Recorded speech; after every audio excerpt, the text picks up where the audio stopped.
கர்த்தருடைய பரிசுத்த நாமத்துக்கு மகிமை உண்டாவதாக. இந்த நாளில் உங்களை இந்த கிறிஸ்துமஸ் சமயங்களில் நம்ம டிசம்பர் மாதத்துக்குள்ள வந்துட்டோம். உங்களை சந்திப்பதில் பெரும் மகிழ்ச்சி. உங்களுக்கான தேவ வார்த்தை ஏசாயா 18ஆம் அதிகாரம் 4ஆம் வசனம்.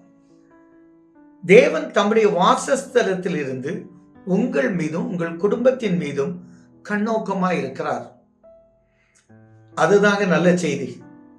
எங்க இருந்து? வாசஸ்தலத்திலிருந்து.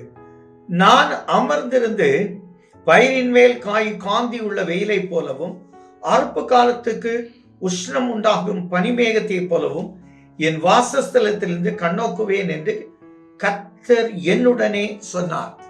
என்கிட்ட கர்த்தர் சொன்னார். ஏசாயா தீர்க்கதரிசி சொல்றார்.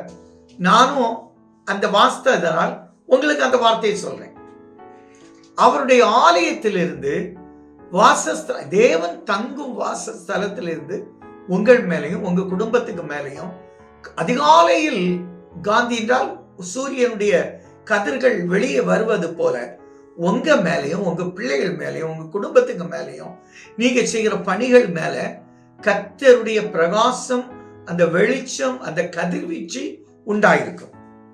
ரொம்ப அற்புதமானது. எனக்கு ரொம்ப பிடித்தமான ஒரு வார்த்தை. அதே போல அறுப்பு காலத்து உஷ்ணத்துல பாருங்க, அறுப்பு காலத்தில் உஷ்ணத்தில் உண்டாகும் பனிமேகம். நமக்கு டிசம்பர்னாலே பனிதான். நமக்கு தெரியும், மார்கழி இனிய மாதம் நல்ல பாட்டெல்லாம் பாடுவோம். இதே போல இந்த பனி பெய்கிற இந்த காலத்தில் கர்த்தர் தம்முடைய வாசஸ்தலத்தில் உங்கள் மேல் கண்ணோக்கமாயிருக்கிறார். எப்படி, எதுக்கு கண்ணோக்கமாயிருக்கிறார்? அசைவுகளை பார்க்கிறார். அதுல ஏசாயா 58:13-14 சொல்லியிருப்பார். என் ஓய்வு நாளை நீ மனமகிழ்ச்சியின் நாள் என்று நினைத்து பரிசுத்தமாய் ஆசரிக்க நினைத்தால் பூமியின் உயர்ந்த இடத்தில் ஏறி இருக்க பண்ணுகிற கர்த்தர். லேவியராகமம் 26 தான் சொல்றார். என் ஓய்வு நாளை ஆசரித்து பரிசுத்தலத்தில் பயபக்தியாய் இருப்பாயாக என்று கர்த்தர். அப்போ ஏற்ற காலத்தில் உங்க தேசத்துல மழை பெய்யும், பூமியின் பலனை கொடுக்கும், திராட்சை பழம் பறிக்கும் காலம் வரைக்கும் உங்களுக்கு எல்லா வளங்களும் உண்டாகும். நீங்கள் உங்கள் அப்பத்தை திருப்தியாய் சாப்பிட்டு உங்க தேசத்தில் சுகமாய் குடியிருப்பீர்கள்.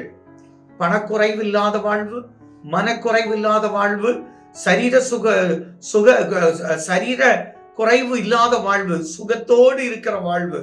கர்த்தர் இந்த ஆலயத்திலிருந்து உங்களுக்கு மகிழ்ச்சி தங்க, அவருடைய பிரசன்னம் உங்க மேல எப்போது இருக்க, தடைப்பட்டு போன எல்லாம் நிச்சயமா சொல்றேன், இந்த வார்த்தையை கேட்கிற அநேக குடும்பங்கள்ல திருமணம் பிக்ஸ் ஆகும். ஏற்ற காலத்துல மழை பெய்யணுமே. உங்களுக்கு நீங்க என்னென்ன பிரயாசங்கள் எல்லாம் பட்டீங்களோ அத்தனையும் கர்த்தர் வாக்கியம் பண்ணுவார். அதான் வாசஸ்தலத்திலிருந்து கிடைக்கிற ஒரு மேலான வாழ்வு. அந்த வாழ்வை பெற்று அனுபவிப்போம். இந்த மாதம் மகிழ்ச்சியின் மாதமாக மகிழ்ந்து களி கூறுங்க. கர்த்தருடைய ஆசீர்வாதங்கள் அல்ல தகப்பனே.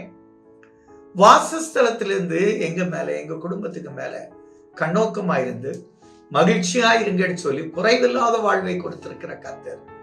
ஆண்டவரே, இந்த கிறிஸ்துமஸை எப்படி ஓட்டும் அந்த பயமே வேண்டாம். கர்த்தர் பார்த்துக் கொள்ளுவார். கடன் இல்லாமல் கர்த்தர் பார்த்துக் கொள்ளுவார். குறைவில்லாமல் கர்த்தர் பார்த்துக் கொள்ளுவார். தேவன் இந்த கிறிஸ்துமஸை அப்படி செலிப்ரேட் பண்ண கர்த்தர் உங்களுக்கு அனுக்கிரகம் செய்வார் என்று நானும் வாழ்த்துகிறேன். இயேசுவின் நாமத்தில் ஜெபங்கள் நல்ல பிதாவே, ஆமென்.